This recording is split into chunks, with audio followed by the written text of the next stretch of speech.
clap. Et on a l'honneur d'accueillir Nedra Ayadi, voilà, qui va devenir notre nouvelle marraine. On avait une couronne. Et regardez, on a même une petite couronne. Ah oui, voilà, Miss Quinzaine.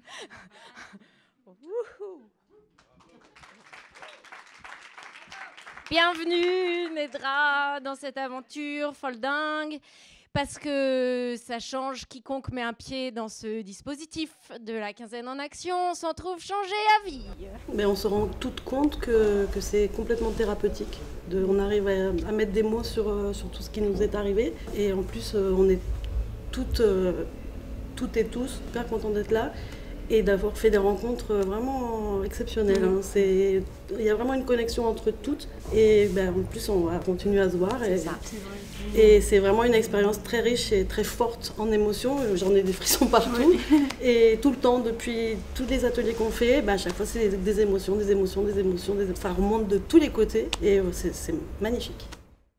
Grâce à la quinzaine en action, grâce à Louise, maintenant, j'ai repris mes études au campus Georges Méliès, à Cannes. En qualité d'auditeur libre, je fais un cursus de master de scénario-écriture et je suis super contente et ma vie est en train de changer grâce à ça. Et je suis super émue et heureuse d'avoir cette opportunité qui est en train de changer ma vie. Déjà, j'ai pu faire un grand pas, donc une chose très importante dans ma vie de femme, c'est-à-dire, ça va être très fort, mais j'ai osé aller porter plainte. Il y a quelques semaines, des 10 ans de perversité que j'ai vécu. Donc ça, c'est une grande étape parce que je ne l'aurais jamais fait avant. Elle va parler avec sa maman et se regarde comme son maman. Alors attends, donc elle prend j'ai besoin d'un elle rentre là, elle regarde le besoin d'un. Et elle regarde sa maman avec le flacon. Un flacon, un truc, oui, voilà.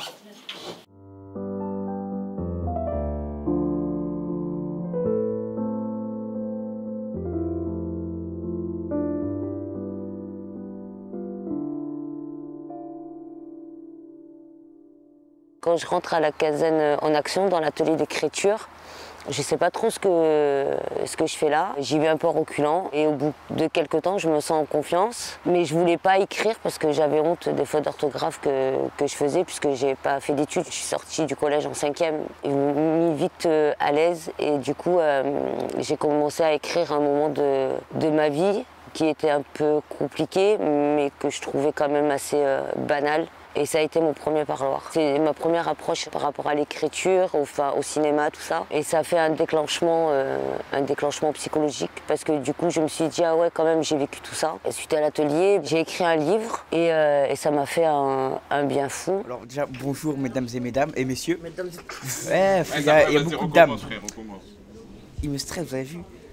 Bonjour mesdames et messieurs, nous sommes aujourd'hui à la Fabrique numérique de Gonesse, située à la Fauconnière. Calme. Et pendant 4 jours, j'ai vraiment observé une progression de ouf, du désir, de la motivation et l'envie de construire des personnages, des intrigues, de résoudre des problèmes, de raconter des histoires.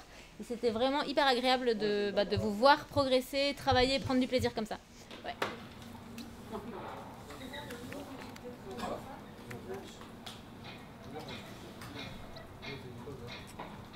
Mon scénario s'appelle Morpho Fly Away. Et il raconte un peu ma vie, il raconte comment j'ai fait pour m'en sortir, comment ça s'est passé et ça raconte aussi où est-ce que j'en suis un peu, pourquoi j'étais comme ça et ça raconte les problèmes de famille. Bonjour, nous sommes le centre Simone Veil venant de Nîmes. Et de l'association ADPS. Nous sommes invités à regarder le film Grace, réalisé par Ilya Povolotsky. C'est un film sélectionné pour la quinzaine. Moi j'ai aimé quelques scènes parce que j'aime beaucoup le décor de ce film, car c'est du beau paysage et on n'était pas habitué à voir la Russie de cette façon. Moi le film je ne l'ai pas aimé du tout parce que je ne suis pas habitué à... déjà c'est la première fois de ma vie que je vois un film russe. Les scènes ils étaient assez vagues, on ne comprenait pas trop. Le rythme, il était très très calme.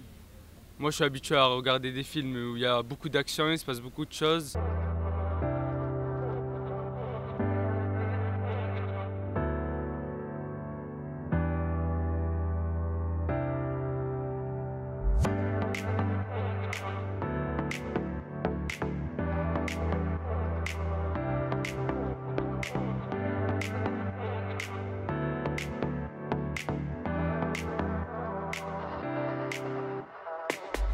J'ai bien aimé le film, c'était un sujet que je ne connaissais pas.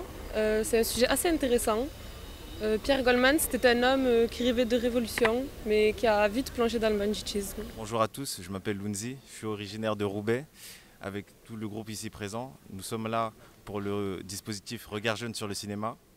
Nous regardons la quinzaine des cinéastes. Nous sommes venus voir In Flames, le premier film de Zahra Khan, au Théâtre de la Croisette. J'ai eu l'occasion d'échanger avec 2 actrices à la fin du film et c'était génial. On a un peu discuté de ce qu'elles ressentaient réellement vu qu'elles sont pakistanaises. Je voulais avoir leur ressenti directement sur le film et notamment sur la religion et c'était très intéressant. Ce que j'ai trouvé intéressant dans ce film-là, c'est comment la question du genre a été traitée et c'est ce qui a été confirmé par le réalisateur après l'issue du film à la conférence.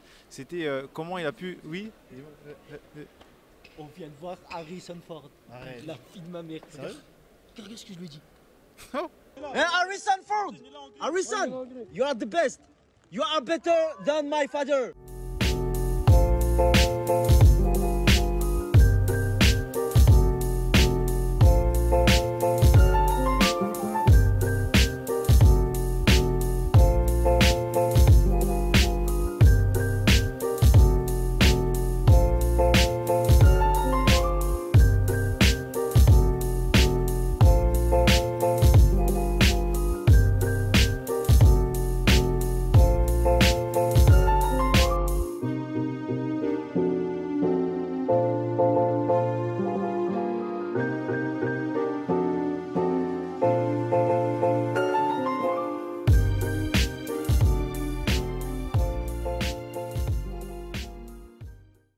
Je suis marraine de l'édition, mais j'ai aussi, en plus, demandé d'encadrer les ateliers d'écriture que j'ai fait avec Sarah Kaminski, qui est là.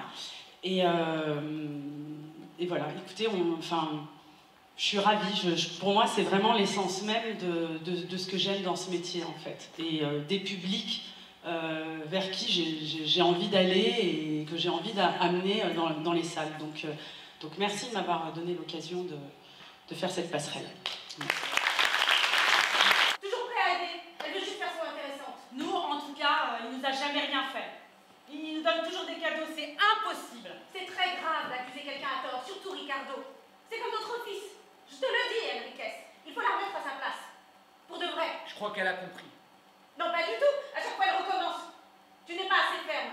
Moi, je vais l'enfermer dans le coffre pendant 24 heures sans manger ni boire. Il n'y a que comme ça qu'elle comprend. Non, calme-toi. Je m'en occupe.